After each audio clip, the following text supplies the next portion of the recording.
It's a nice long handle and you can flip your goodies around.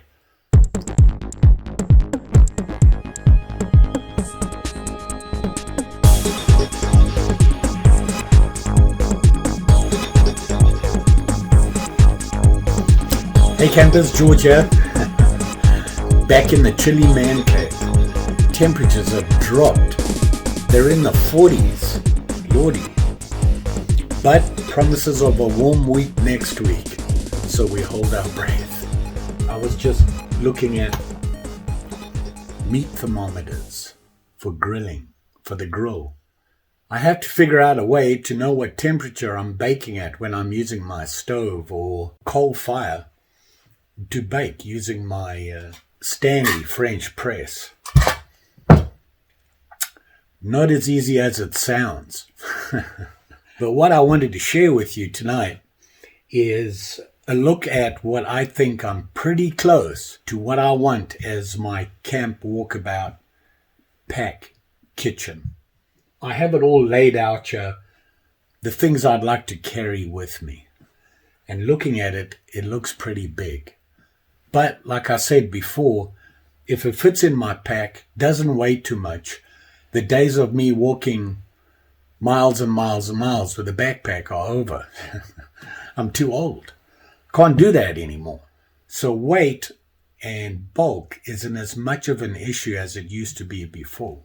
I just think that when I go on a walkabout or I'm going camping, one of my favorite things is to do is to just stop, find a nice place to spend a couple of hours, sit down and make a meal and just enjoy the outdoors while doing it. I really enjoy doing that. It really relaxes me.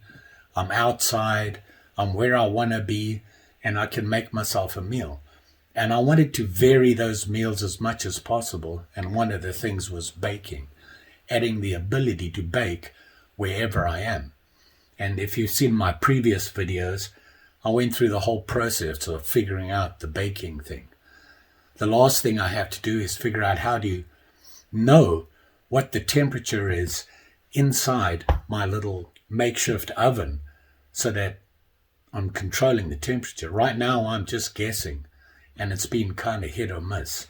Now I'm thinking about putting that onto the lid of the French press and getting a reading from that so that I can control the temperature better. What I really wanted to show you was just go through my kitchen, how I got to where I am. Hopefully give you some ideas to get out there and go and cook something different. So let's have a look, see what we got. So what I have sitting here in front of me right now is the whole shooting match. And here you can see it right here.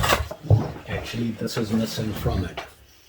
So this is the type of thing that I'm going to be carrying with me. As you can see, it's a bunch of stuff, but it's really not that much.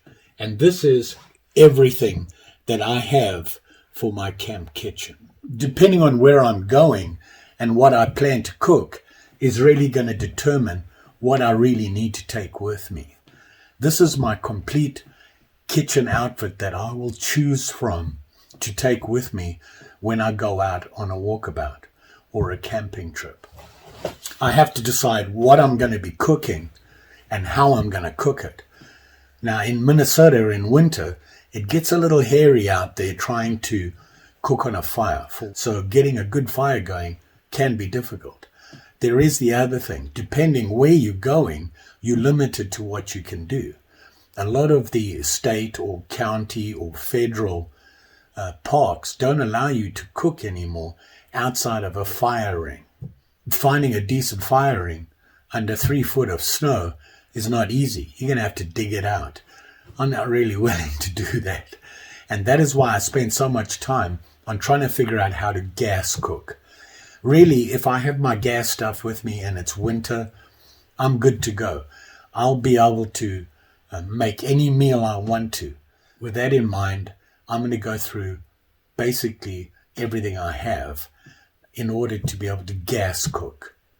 So let's have a look at that. First off, obviously, you need gas.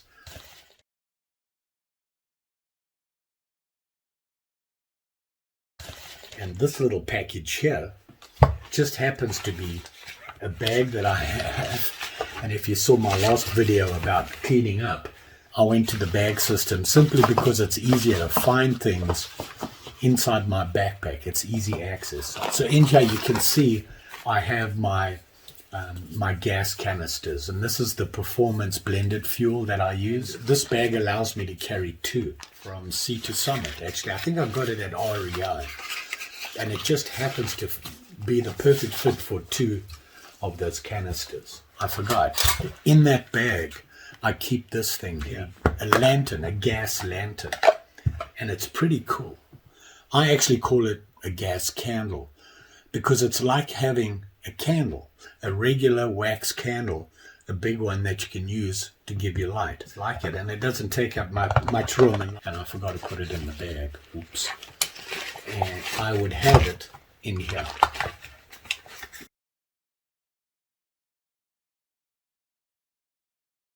In here is my baking oven, if that's what you want to call it. This is actually the original Stanley French press, just the French press. I just got rid of the filter for it and made my modifications to it, and that's how it works. So there's my oven, and that fits in this bag, which I believe originally was a hammock bag, and it just happens to fit right on there, nice and snug. And I have just a cotton bandana that I keep there just for clean that in there. So that's my oven.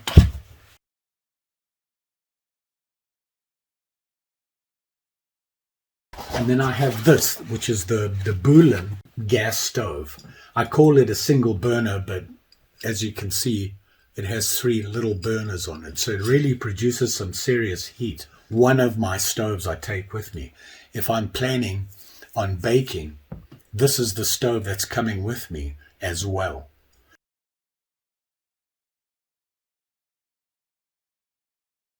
The other one is this guy here, which is the same thing. It's that low profile style, just like that one, except a little bit more simple, and it does have a fairly wide flame base, which is one of the reasons I got it. If I'm going to go on a walkabout, I'm not baking or anything like that, and I just need a single burner stove to get me through, this is the stove I'll be taking with me.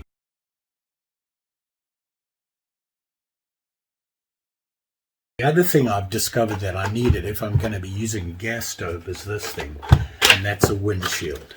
And I have this one here. Once again, there's no label on it. I don't know where I got it from. I'll have to look it up. Although they advertise with a lot of the new stoves, including these ones, that they have a windshield, they're not really that good windshield. The other thing I have is a cutting board. Typically, I like to use fresh ingredients and cut it up and cook while I'm there. For me, it's just part of the whole process. Like I said, when I'm baking, I have 30-45 minutes to kill. So cutting up and preparing the rest of the meal, I need a board. You don't want to be doing it in the mud or on a tree stump, which I've done before. And it slides right into the backpack, right against my back in that slot.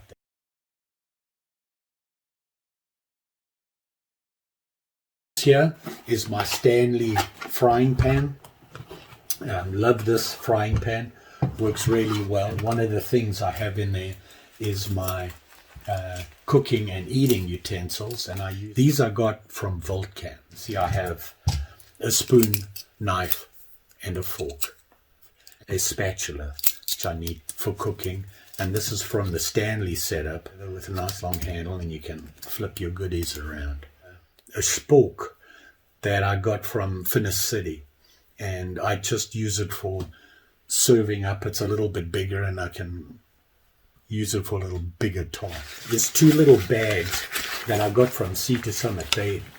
They are 2 different sizes. One's a little bit bigger than the other, and basically they're dry bags, small little dry bags, and I find they're perfect for packing food in there. I have one big plastic plate, and then the Stanley frying pan, and in here I do have a bush box. So if I do want to cook, all I need is some twigs and I can get a fire going in here, and they work pretty good. It's small, folds up nice and tight, and it just sits in there perfect in there. And then in here I have 2 smaller plates just to keep different things on when I'm making my meals. So that all fits in there. Now I don't always carry the frying pan.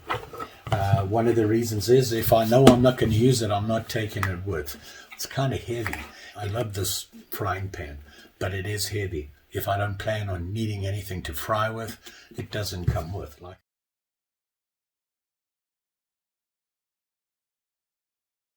No walkabout or camping trip is worth anything without coffee.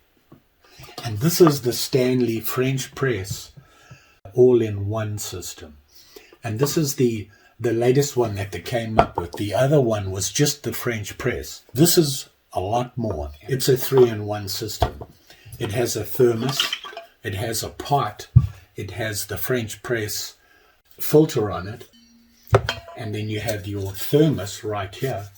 You have a lid for the thermos, and you have a lid here with 2 mugs, and it all screws together. And this is probably what you would call the perfect example of a nesting system. It's awesome. Here's the thermos and the lid for the thermos, and even better, the lid actually has storage in it right there. You can see it's pretty deep, and I normally put my coffee and some sugar in there, and it's normally enough for what I need. And that is basically anything and everything I'm going to need to cook when I'm out and about, whether it's a walkabout or an overnight camp or 2. If I don't want to use gas and wood's available, I can do it over the fire. All the stuff can be used in the fire, except the thermos.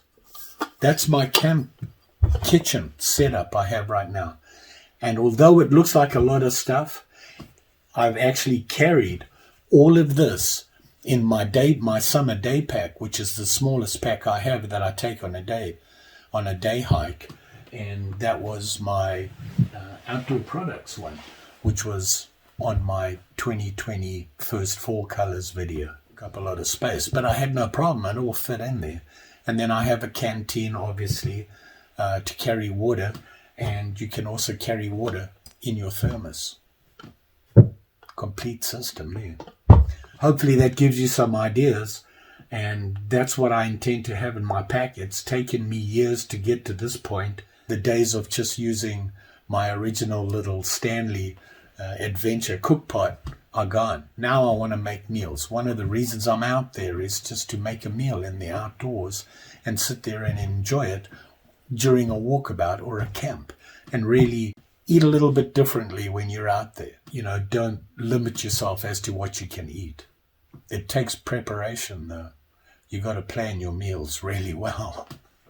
You got any ideas or additions you want to add on to that for me? You got any ideas, or let me know what you do for a camp kitchen.